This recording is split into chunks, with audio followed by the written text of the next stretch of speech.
আসসালামু আলাইকুম প্রিয় সপ্তম শ্রেণীর শিক্ষার্থী বন্ধুগণ। এখন আমি তোমাদের 2.3 অনুশীলনীর 11 নম্বর থেকে 15 নম্বর এই 5টি অঙ্কের সমাধান দেখাবো। এখানে 11 নম্বর বলা আছে 5 জন শ্রমিক 6 দিনে 8 বিঘা জমির ফসল উঠাতে পারে। 20 বিঘা জমির ফসল উঠাতে 25 জন শ্রমিকের কতদিন সময় লাগবে?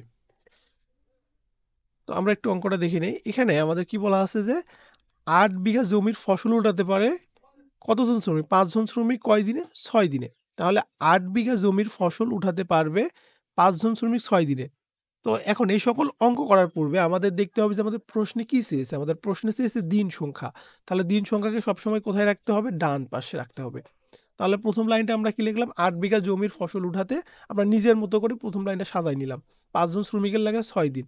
তাহলে 1 বিঘা জমির ফসল উঠাতে একজন শ্রমিকের কি লাগবে? বেশি সময় লাগবে। একটা জিনিস চিন্তা করো যে কিরকম চিন্তা করতে হবে যে 5 জন মানুষ যদি একটা কাজ করতে যদি 1 দিন লাগে, সেখানে যদি আমি 1 জন মানুষ নেই, তাহলে সেই কাজটা করতে কিন্তু আরো বেশি সময় লাগবে। 1 দিনের থেকে বেশি লাগবে।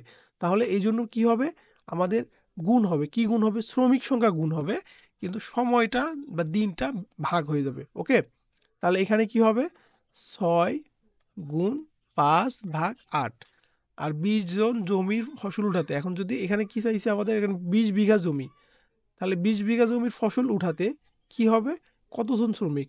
25 জন শ্রমিক লাগে। তাহলে কত দিন লাগবে? তাহলে এখন আমরা কি করব? এই যে 20টা আমরা কি করে গুণ দিব। আর শ্রমিক সংখ্যা যে 25, এই 25টা আমরা কি করব? ভাগ দিব। তাহলে কি হবে? এইখানে 5 5 25, 4 5 20, 4 দুগুণে 8, তারপরে 3 দুগুণে 6। তাহলে সময় কত লাগবে? 3 দিন। আশা করি তোমরা ক্যালকুলেশনটা বুঝতে পেরেছো। এখন 12 নম্বর, স্বপন একটি কাজ 24 দিনে করতে পারে, রতন উক্ত কাজ 16 দিনে করতে পারে।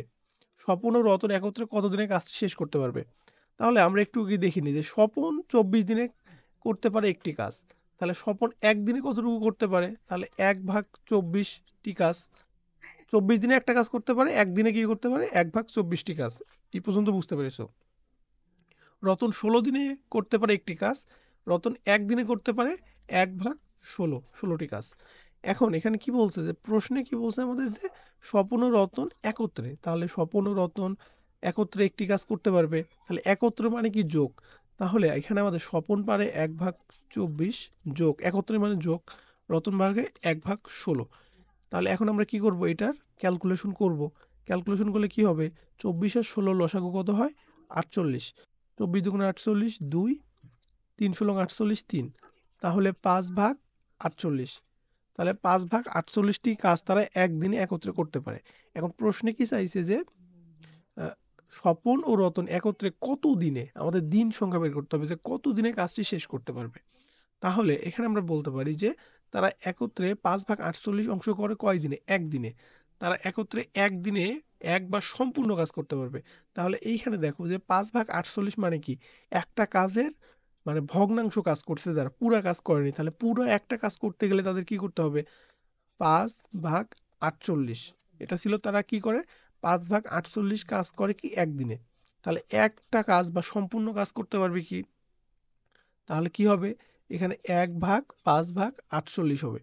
তাহলে এখন এই ভগ্নাংশের ক্ষেত্রে যদি আমরা গুণ করতে চাই বা ভাগ করতে চাই, ভাগের কাজটা গুণের মাধ্যমে করতে হয়। তাহলে 1 গুণ 48 যাবে উপরে, 5 আসবে নিচে। তাহলে 48/5 দিন হবে এই জায়গাটা। ওকে? 13 নম্বর কি বলছে যে হাবিবা ও হালিমা একটি কাজ একত্রে 20 দিনে করতে পারে। হাবিবা ও হালিমা একত্রে 8 দিন কাজ করার পর হাবিবা চলে গেল। হালিমা বাকি কাজ 21 দিনে শেষ করলো। সম্পূর্ণ কাজটি হালিমা কত দিনে করতে পারে বা করতে পারত? ওকে? তা এখানে প্রথমে বলা আছে যে হাবিবা ও হালিমা একত্রে 20 দিনে করতে পারে সম্পূর্ণ বা এক অংশ। তাহলে তারা 20 দিনে কতটুকু কাজ করে? সম্পূর্ণ করে অথবা এক অংশ করে। তাহলে হাবিবা ও হালিমা একত্রে 1 দিনে করতে পারে কত? তারা 20 দিনে করতে পারে। তাহলে 1 দিনে করতে পারে 1/20 অংশ। এখন হাবিবা ও হালিমা একত্রে 8 দিনে করতে পারে, 8 গুণ হবে। তাহলে 1 গুণ 8/20। কাটাকাটি করলে আমরা যদি 2, 5, তাহলে 2/5 অংশ। এই জিনিসটা দেখো। তাহলে হাবিবা ও হালিমা একত্রে 1 দিনে করতে পারে কত অংশ? 1 দিনে করতে পারে তারা হচ্ছে 20 দিনে, এখান থেকে বাদ দিলাম। 20 দিনে করতে পারে 1 অংশ, তাহলে 1 দিনে করতে পারবে 1/20, এটাও বাদ দিলাম। তাহলে 8 দিনে করতে পারবে কি, তাহলে 8টা গুণ হবে 1 গুণ 8/20, তাহলে 2 এর 5 অংশ। এখন বাকি অংশ কি, মোট কাজের পরিমাণ যদি 1 হয় তাহলে 1 থেকে তারা করতে পারে 2/5 অংশটা যদি বিয়োগ দিই তাহলে বাকি অংশটা পাবো। তাহলে বাকি কাজের পরিমাণ কত হবে, 1/1 বিয়োগ 2/5 অংশ। তাহলে এটা ক্যালকুলেশন কিভাবে করতে হয়, এই ক্যালকুলেশন দেখাচ্ছি। তাহলে 1 বিয়োগ 2/5, তার লসাগু 5 হবে, 5 বিয়োগ 2 সমান 3/5, তাহলে 3/5 অংশ। হালিমা একা 3/5 অংশ কাজ করে কত দিনে, 21 দিনে। তাহলে হালিমা একবার সম্পূর্ণ কাজ করে, তাহলে এই জিনিসটা ক্যালকুলেশনটা দেখাই। তাহলে প্রথমে কি হবে, এই 3/5 অংশ কাজ করে কত দিনে, 21 দিনে। তাহলে এক অংশ কাজ করবে কি 21/3/5 দিনে। এখন এই ভগ্নাংশের গুণ করতে হবে, ভাগ করতে হবে গুণের নিয়মে। তাহলে 21 গুণ উপরে যাবে 5, নিচে আসবে 3, 3 7 21, 5 7 35 দিনে। তাহলে আমাদের কারেক্ট অ্যান্সার হচ্ছে নির্ণীয় সময় 35 দিন। তারপর 14 নম্বর কি বলা আছে যে 30 জন শ্রমিক 20 দিনে একটি বাড়ি তৈরি করতে পারে। কাজ শুরুর 10 দিন পরে খারাপ আবহাওয়ার জন্য 6 দিন কাজ বন্ধ রাখতে হয়েছে। নির্ধারিত সময়ে কাজটি শেষ করতে অতিরিক্ত কতজন শ্রমিক লাগবে? ওকে, তাহলে এখানে কি 30 জন শ্রমিক 20 দিনে তৈরি করতে পারে একটি বাড়ি। তাহলে 30 জন শ্রমিকের বাড়ি তৈরি করতে কতদিন লাগে, 20 দিন। তাহলে 30 জন শ্রমিক একদিনে তৈরি করতে পারে কতটুকু, 1/20টি বাড়ি। তাহলে একটি বাড়ির কত অংশ, 1/20টি অংশ। তাহলে 30 জন শ্রমিক 10 দিনে, এখানে শুরুর 10 দিনে কাজ করে। ওকে, তাহলে 10 দিনে কতটুকু কাজ করছে এটাকে বের করে নিব। তাহলে 30 জন শ্রমিক 10 দিনে তৈরি করতে পারে, তাহলে এখানে ছিল 1/20, উপরে যাবে 10, কাটাকাটি করলে কি হয়, উপরে 1 নিচে 2, তাহলে 1/2টি বাড়ি বা অর্ধেক বাড়ি 10 দিনে কি করতে পারে, তাদের বাড়ির অর্ধেক কাজ তারা সম্পূর্ণ করে ফেলে। এখন বাকি অংশ 1 থেকে হাফ বাদ দিলে কি হয়, হাফ অংশ। আবহাওয়া খারাপের জন্য 6 দিন কাজ বন্ধ থাকায় মোট সময় ব্যয় হয় প্রথমে 10 দিন এবং এখানে 6 দিন, মোট 16 দিন। তাহলে দিন সংখ্যা কত পেলাম, 16। এখন বাকি সময় কি, এখন 20 থেকে 16 বাদ দিলে কত হয়, 4 দিন। 20 দিনে 1 অংশ কাজ করে কতজন, 30 জন শ্রমিক। আমরা প্রশ্ন দেখতে পাচ্ছি যে এই যে 30 জন শ্রমিক কতদিন কাজ করে, 20 দিনে।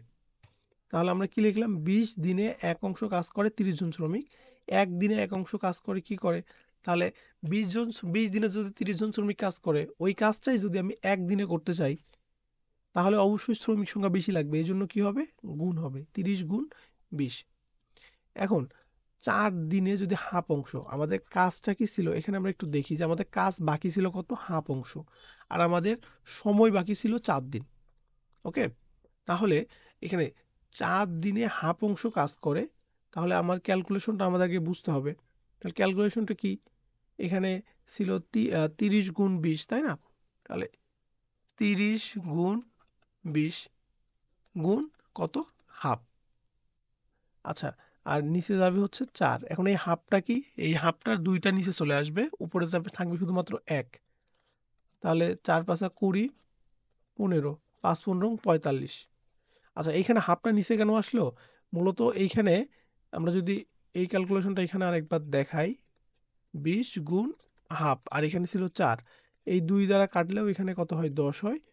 আর এখানে যদি আমি কাটি তাহলে 5, এখানে হয় হচ্ছে 2, 15। তার মানে এই 2টা এখানে রাখলেও যা কাজ করবে, যদি আমি লব হিসাবে নিচে নেই, হর হিসাবে নিই, সেই কাজই করবে। তাহলে আমাদের সময় লাগবে বা শ্রমিক লাগবে কতজন, 45 জন। 15 নম্বরটা দেখে নেই, একটি কাজ ও খ একত্রে 16 দিনে, খ ও গ একত্রে 12 দিনে এবং ক এবং গ একত্রে 20 দিনে করতে পারে। ক খ গ একত্রে কাজটি কত দিনে করতে পারে? তাহলে এখন আমরা একটু লিখে নেই যে ক ও খ একত্রে 16 দিনে করতে পারে 1 অংশ কাজ। অতএব ক ও খ একত্রে 1 দিনে কতটুকু করতে পারে, তাহলে 1/16 অংশ কাজ। আবার খ ও গ একত্রে 12 দিনে করে 1 অংশ কাজ। খ ও গ একত্রে 12 দিনে করছে, এখন 1 দিনের হিসাবটা বের করব। 1 দিনে করতে পারে 1/12 অংশ কাজ। আবার ক এবং গ একত্রে 20 দিনে করে 1 অংশ কাজ। ক এবং গ একত্রে 1 দিনে করে 1/20 অংশ কাজ। তাহলে আমরা 3টা কাজে কি বের করে নিলাম। তাহলে এখন ক খ গ একত্রে 1 দিনে কতটুকু কাজ করে, তাহলে আমরা একটু বের করে নেই। তাহলে ক এর ক্ষেত্রে আমরা দেখলাম ক এর ক্ষেত্রে 1/16, খ এর ক্ষেত্রে 1/12 আর গ এর ক্ষেত্রে 1/20। এগুলো আমরা যোগ করে নিব। যোগটা এখানে দেখাই 1/16, 1/12 আর 1/20। এখন যদি আমরা লসাগু নির্ণয় করি তাহলে হবে 240। তোমরা লসাগু নির্ণয় করতে শিখেছো, আমি দেখাচ্ছি। 12, 20। প্রথমে কি 4 দিয়ে দিব। 4 4-এ 16, 3 4-এ 12, 4 5 20। 4 4-এ 16, 3 16 হচ্ছে 3 16 48, 48 আর হচ্ছে 5, 48 গুণ 5, 5 আসছে 40-এ 0, 4 5 20 আর 4-এ হচ্ছে 24, 240। এখন 16 দ্বারা 240-কে যদি আমি ভাগ করি তাহলে হয় 15, আর এখানে 12 দ্বারা করলে হয় 20, আর 20 দ্বারা করলে হয় 24। ক্যালকুলেশন তোমরা শিখে ফেলেছো অলরেডি। এটা যোগ করলে হয় 47, নিচে আসে হচ্ছে 240টি কাজ বা 40 অংশ কাজ। তাহলে তারা একত্রে তিনজন ক, খ এবং গ একত্রে একদিনে কতটুকু কাজ করে? 47/40 কাজ। এখন ক, খ, গ একত্রে কি করে? 47/240 অংশ করে কয় দিনে? একদিনে। এখন ক, খ, গ একত্রে এক অংশ কাজ করবে কত দিনে? এখন এক অংশ কিভাবে আমরা বের করব? দেখো, এই যে 1/47/240। এখন এই যে এই অংশটুকু কি ভাগ আছে একের সাথে, 47/240 ভাগ আছে। এটাকে আমি যদি ক্যালকুলেশন করি তাহলে কি হবে? 1 গুণ 240/47। তাহলে এটাকে আমরা লিখতে পারি 240/47। দেখো, এখানে হচ্ছে 240/47 হবে। এখানে একটু, আচ্ছা, এখানে আবার 2 গুণ আছে, তার সাথে এখানে আবার 2 ক, খ, গ একত্রে করে। আচ্ছা, এখানে 2 কিভাবে আসলো? এই জিনিসটা হয়তো বা তোমাদের মনে প্রশ্ন আসতে পারে। এখানে একটা জিনিস দেখো যে এখানে কি আছে? ক ও খ আছে, এখানে খ ও গ আছে, এখানে আছে ক ও গ। এখানে ক আছে কয়টা? 2টা। খ আছে 2টা, গ আছে 2টা। এখন এগুলো যদি আমি যোগ করি তাহলে কি হবে? 2টা ক মানে 2টা ক, এখানে 2টা ক, 2টা খ, 2টা গ। তাহলে এখানে 2 কমন নিলে ক যোগ খ যোগ গ। তাহলে সেটাকে আমরা কমা দিয়ে লিখতে পারি 2 কমা। এখন সেই 2টা এখানে আসছে। তাহলে 480/47, ওকে, দিনে। তাহলে ক, খ, গ একত্রে কাজটি করতে পারে 480/47, বা এটা এখন ক্যালকুলেশন করা যায়। ক্যালকুলেশন করলে 10/47 হয়।